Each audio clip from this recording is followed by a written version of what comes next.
आम्हाला कुठलीही अडचण नाही, मात्र याबाबत जर विलीनीकरण होणार असेल तर चर्चा मात्र सुनेत्राताईच आमच्याशी करतील, असं मुख्यमंत्री देवेंद्र फडणवीस यांनी म्हटलंय. आपण पाहूया. मला असं वाटतं की आता ही कुठली ती स्टेजच नाही की मी कमेंट करावं. त्यांचं आपापसात ते कोणी काय बोललं असेल तर मला असं वाटतं शेवटी कसं आहे की समजा सुनेत्राताई पवारांचं काही मत असेल, वरिष्ठ नेत्यांचं काही मत असेल तर ते आमच्याशी चर्चा करतील.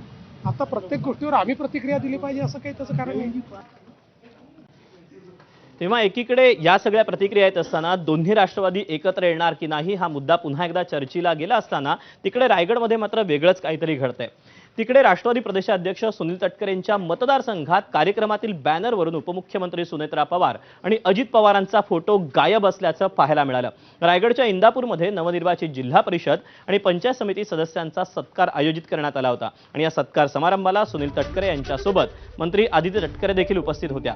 यावेळी व्यासपीठावरील बॅनरवर खासदार सुनील तटकरे, मंत्री आदित्य तटकरे, माजी आमदार अनिकेत तटकरेंसह स्थानिक नेत्यांचे फोटो हे छापले गेले होते. मात्र दिवंगत अजित पवार, उपमुख्यमंत्री सुनेत्रा पवार, खासदार पार्थ पवार आणि जय पवार यांचे फोटो नव्हते.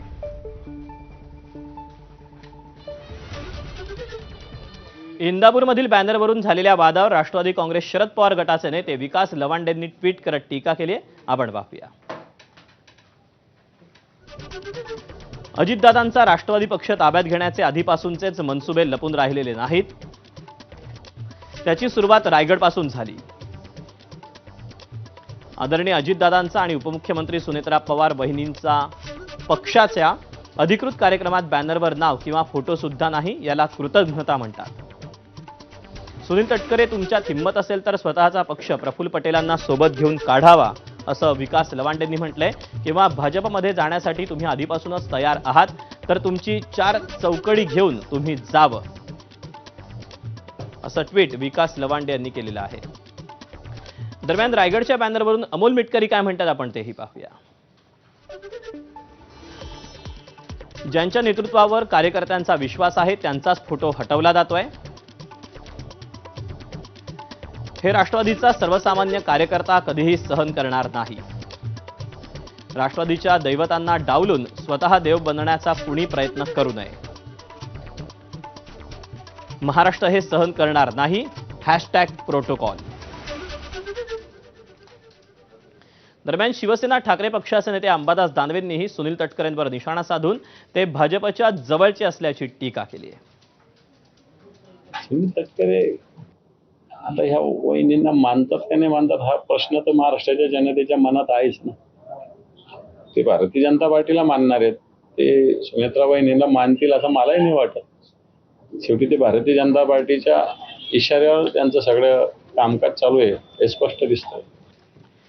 तेव्हा एकीकडे दोन्ही राष्ट्रवादीच्या विलीनीकरणाची चर्चा असेल, किंबहुना रायगडमधलं हे सगळं प्रकरण घडलेलं असेल, याच सगळ्या पार्श्वभूमीवर महाराष्ट्राच्या राजकारणात पुन्हा काही नवी उलथापालथ घडतेय का हे सांगणारी पुढची बातमी आहे. कारण महाराष्ट्राच्या राजकारणात पुन्हा एकदा उलथापालथ होण्याची शक्यता वर्तवण्यात येते. त्यामागे कारण आहे शिवसेनेच्या राज्यसभा खासदार ज्योती वाघमारे यांनी केलेलं एक सूचक वक्तव्य.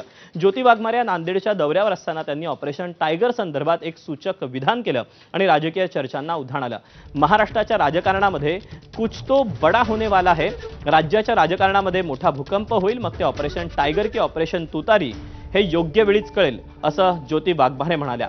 राज्यात आतापर्यंत भाजपच्या ऑपरेशन लोटस अंतर्गत अनेक आमदार खासदार भाजपच्या गळाला लागले.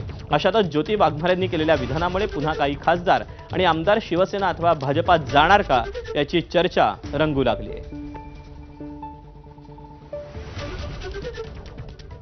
मी तुम्हाला एवढं सांगू शकते कि कुछ तो बड़ा होने वाला है. महाराष्ट्र की राजनीति में बहुत बड़ा भूकंप होने वाला है. मग ते नक्की ऑपरेशन टायगर होईल का ऑपरेशन तुतारी होईल का काय होईल हे योग्य वेळ आल्यानंतर मी सांगते. कारण काय की राजकारणामध्ये परफेक्ट टायमिंगला खूप महत्व असतं. तर योग्य वेळ आल्यानंतर आम्ही आपल्याला नक्कीच सांगू की काय काय होणार आहे आणि कोण कोण येणार आहे. ज्योती वाघमारे यांनी ऑपरेशन टायगरबाबत केलेल्या सूचक विधानाचा ठाकरेंच्या शिवसेनेकडून समाचार घेण्यात आला. 2 वर्षांपासून ऑपरेशन टायगरच्या वावड्या ऐकत असल्याचा अंबादास दानवे म्हणाले. तर ऑपरेशन टायगर हे सांगून केलं जात नाही असा पलटवार शिवसेनेच्या संजय शिरसाट यांनी केला. ज्योती वाघमारे काही फार मोठ्या नेत्या आहेत असं समजायची गरज नाही. अशा वावड्या मागच्या 2 वर्षापासून जशा निवडणुकीचे निकाल लागले तसे चालू आहेत आणि मला वाटत नाही की असं कोणतंही ऑपरेशन होऊ शकेल. एकदा झालं याच्यानंतर असे कोणत्याही गोष्टी होणं इम्पॉसिबल. ऑपरेशन टायगर, ऑपरेशन तुतारी हे सांगून केले जात नाहीत. आमचे नेते एकनाथ शिंदे साहेब जे आहेत त्यांचा विशेष गुण असा आहे की योग्य वेळेला योग्य निर्णय घेणे. म्हणून कोणतं ऑपरेशन कधी करायचं स्वतः त्यांना डॉक्टरकीची पदवी मिळालेली, ते असे ऑपरेशन करायला ते माहिर आहेत आणि ते आता ती वेळ मला वाटतं जवळ आलेली आहे. त्यामुळे आता ज्योती वाघमारे यांनी केलेल्या विधानाचे आगामी काळात